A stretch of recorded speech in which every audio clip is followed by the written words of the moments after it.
The Erase tool can be used to analyze a subset of your data in GIS by subtracting one feature class from another.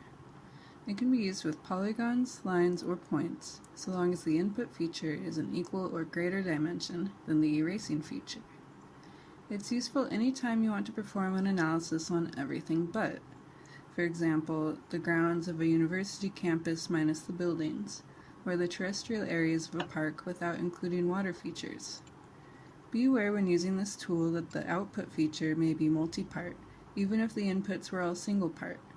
Double-check that the attribute table maintains the information that's relevant to your project, and make sure you do not attempt to erase a higher feature from a simpler one, like trying to erase a polygon from a line or point feature.